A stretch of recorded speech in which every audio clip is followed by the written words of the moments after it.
So to start with some general hints, I think the first one would be that a person needs to be proactive, particularly in this job market. Companies are not going to come to you. You're going to have to be particularly assertive, ambitious, work hard at it. So be out there anticipating. If you're in a company that's announced layoffs, be thinking about what your next opportunity is. Really be thoughtful and be out there ahead of the game. Think long term. Even though the next year or so is projected to be relatively tough, the long-term job market, as I will show you in a few minutes, is extremely positive. So try not to get too downbeat because the long-term opportunities are going to be there. So be upbeat, don't defeat yourself, don't come across as negative, don't talk to your friends and be depressed, go out there and do something. In business school, we use a term called SWOT analysis quite a lot. And I'd like to just explain very briefly what that is and why it's important for you to do. We do use the term a lot in case studies and analysis of business, but it applies to ourselves just as much. The SWOT analysis, the term stands for strengths, weaknesses, opportunities, and threats.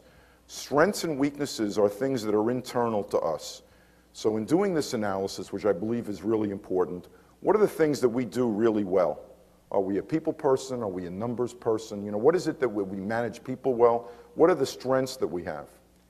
What are the weaknesses that we have? Do we not like talking in public?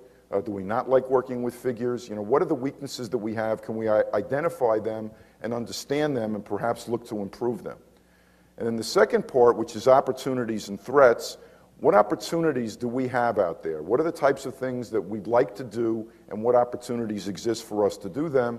And what threats exist? So threats may be the economy, the changes in a particular industry that one is working for.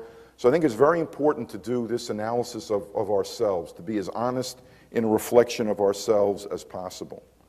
The next thing, and particularly in this environment, is to be open-minded and flexible.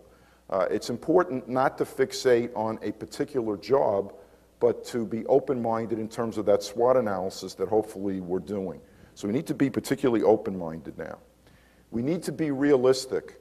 Don't try to shoot for a job that's higher than where you are now. Be realistic in terms of what the salaries are in this economy. Don't let wishful thinking guide you. Network, network, network. Think of every person that you know, that you've ever known, every classmate, every fellow employee, every friend, anyone you could think of.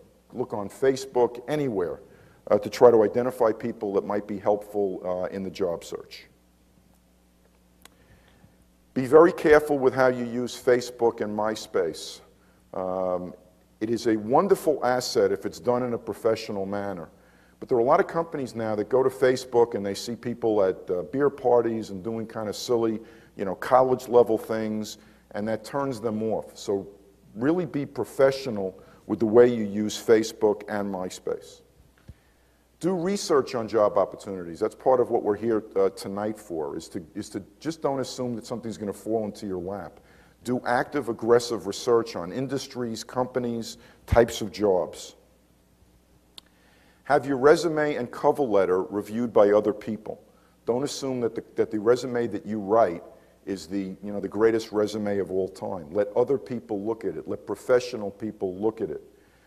Consider how important the cover letter is.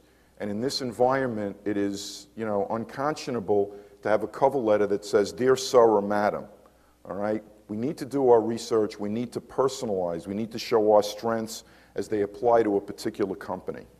So please keep that in mind. Prepare thoroughly for interviews. If you're going to be interviewing with a company, do research on them. Know how they're doing. Know what kind of products they sell, how big they are. Be prepared. Put in the appropriate time and effort. Getting a job is a job. Don't be lackadaisical. In this economy, don't say no to a reasonable job offer. If somebody was making $70,000 a year and they got laid off and they were given a job opportunity of $50,000 a year, in this environment, that might be pretty good. So be careful before you say no to an opportunity that you think may be beneath you. And if you're currently unemployed, it's a great time to go back to school or otherwise develop skills that would minimize some of the weaknesses that a person may have. So go back and get computer skills, get marketing skills, get financial tools so that we can be better prepared for the job market.